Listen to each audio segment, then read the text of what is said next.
Jésus, pour la troisième fois, verse du vin dans le calice commun.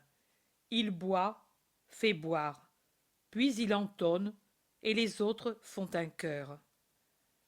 J'aime parce que le Seigneur écoute la voix de ma prière, parce qu'il tend son oreille vers moi. Je l'invoquerai toute ma vie. J'étais entouré des douleurs de mort, etc. Un moment d'arrêt, puis il recommence à chanter. J'ai eu foi, c'est pour cela que j'ai parlé, mais j'ai été fortement humilié, et je disais dans mon trouble, tout homme est menteur. Il regarde fixement Judas. La voix de mon Jésus, fatigué ce soir, reprend sa force quand il s'écrie. Elle est précieuse devant Dieu, la mort des saints.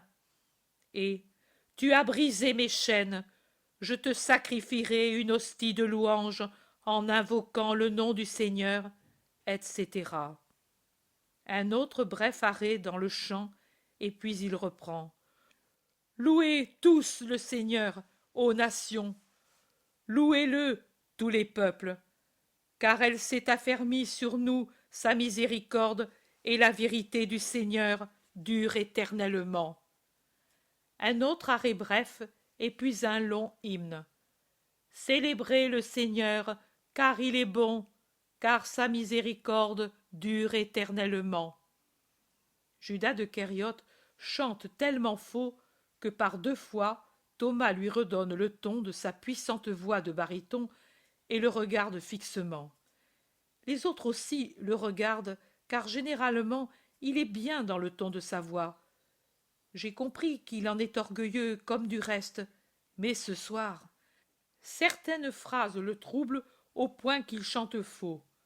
De même le trouble des regards de Jésus qui soulignent certaines phrases. L'une d'elles. Il vaut mieux avoir confiance en Dieu que d'avoir confiance en l'homme. Une autre. Bousculé, j'ai vacillé, et j'allais tomber, mais le Seigneur m'a soutenu. Une autre c'est. Je ne mourrai pas, mais je vivrai, et je raconterai les œuvres du Seigneur. Et enfin ces deux que je dis maintenant étranglent la voix dans la gorge du traître. La pierre, rejetée par les constructeurs, est devenue la pierre d'angle. Et béni celui qui vient au nom du Seigneur. Le psaume fini, pendant que Jésus découpe des tranches de l'agneau et les présente, Matthieu demande à Judas de Kériote. Mais tu te sens mal? Non, laisse-moi tranquille. Ne t'occupe pas de moi. Matthieu hausse les épaules.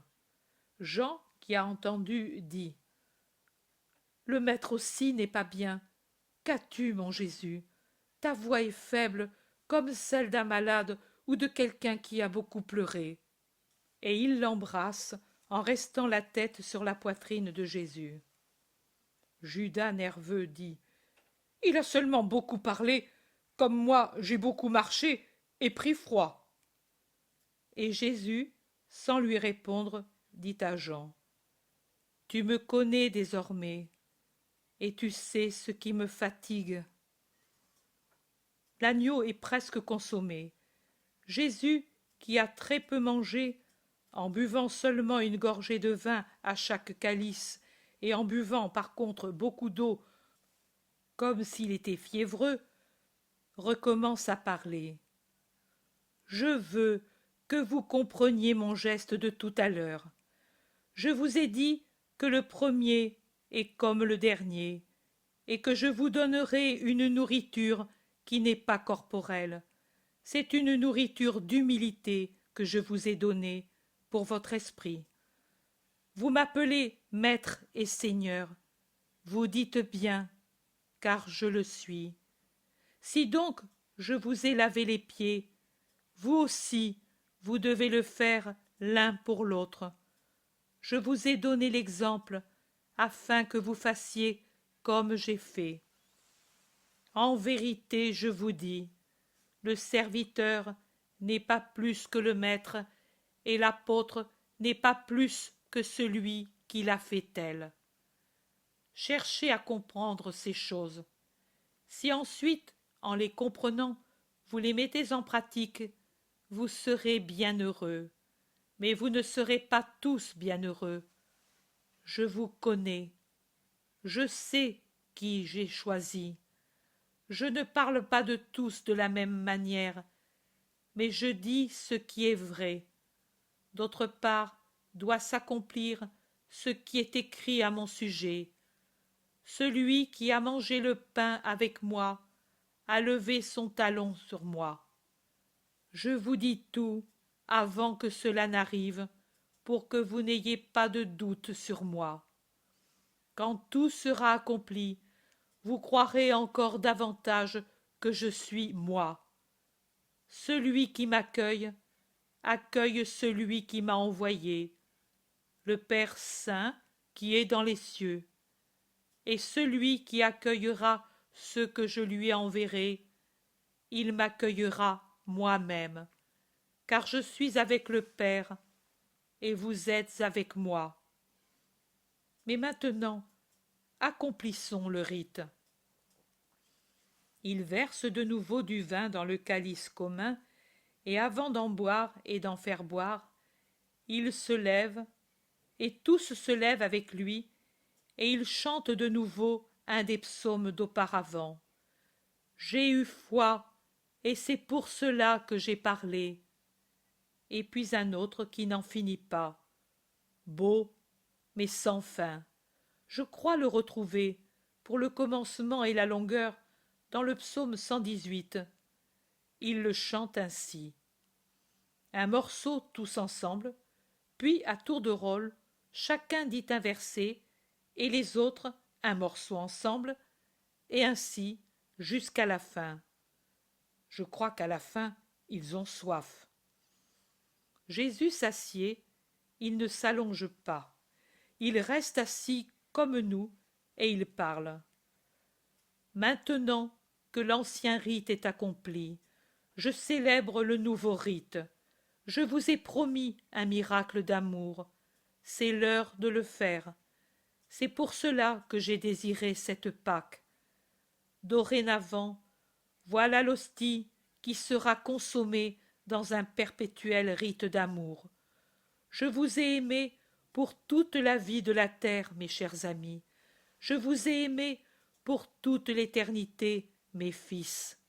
Et je veux vous aimer jusqu'à la fin. Il n'y a pas de chose plus grande que celle-là. Rappelez-vous-en. Je m'en vais, mais nous resterons unis pour toujours, grâce au miracle que maintenant j'accomplis.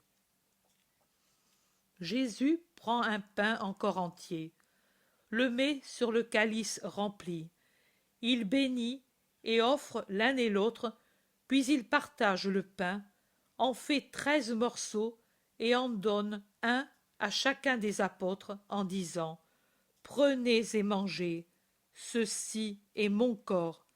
Faites ceci en mémoire de moi qui m'en vais. » Il donne le calice et dit « Prenez et buvez, ceci est mon sang. Ceci est le calice du nouveau pacte dans le sang et par mon sang, qui sera répandu pour vous, pour la rémission de vos péchés et pour vous donner la vie. Faites ceci en mémoire de moi. » Jésus est très triste. Tout sourire, toute trace de lumière, de couleur l'ont abandonné. Il a déjà un visage d'agonie. Les apôtres le regardent angoissés. Jésus se lève en disant « Ne bougez pas, je reviens tout de suite. » Il prend le 13e morceau de pain, prend le calice et sort du cénacle. Jean murmure « Il va trouver sa mère !» Et Jude Thaddée soupire « Pauvre femme !» Pierre demande tout bas « Crois-tu qu'elle sache ?» elle sait tout, elle a toujours tout su.